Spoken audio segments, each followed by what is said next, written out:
జిల్లా కేంద్రంలోని వివాదాస్పద వజ్ర టౌన్షిప్ భూములు అక్రమ రిజిస్ట్రేషన్లు నిరసిస్తూ సబ్ రిజిస్టర్ కార్యాలయం ముందు ధర్నాకు దిగిన టీఆర్పీ రాష్ట్ర ప్రధాన కార్యదర్శి వట్టి జానయ్య యాదవ్ ను పోలీసులు అరెస్ట్ చేశారు. అధికార పార్టీ నేతల అండతో జరుగుతున్న అక్రమాలను అడ్డుకునేందుకు ఉదయం 10 గంటల నుండి ఆయన భీకర నిరసన చేపట్టారు. సాయంత్రం పోలీసులు బలవంతంగా అరెస్ట్ చేసే క్రమంలో తోపులాట జరిగింది. రోజంతా ధర్నాలు ఉండటంతో జానయ్య యాదవ్ బీపీ పూర్తిగా పడిపోయి అస్వస్థకు గురయ్యారు. పోలీసులు ఆయనను తక్షణమే సూర్యాపేట ఏరియా ఆసుపత్రికి తరలించారు. తన ఎదుగుదలను ఓర్వలేకనే అధికార పక్షం కుట్రపూరితంగా ఈ దాడులు ఆర్థిక ఇబ్బందులు సృష్టిస్తుందని జానయ్య ఆరోపించారు. స్థానికంగా ఈ ఘటన తీవ్ర సంచలనం రేపింది.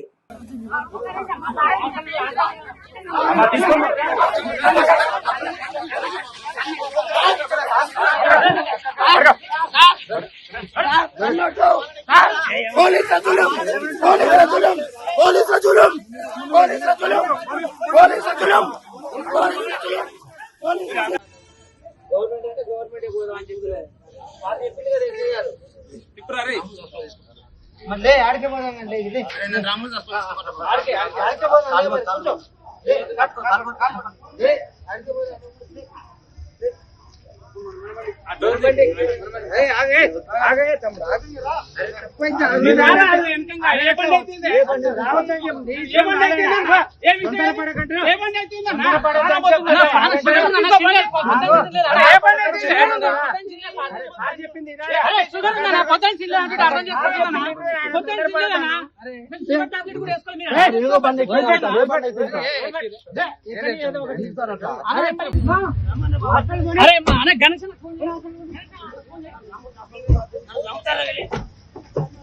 అరే ఆ మాత్రం ఆగలేదన్నా ఆ మాత్రం ప్రాణాలు పోతే మాత్రం మంచి ప్రాణం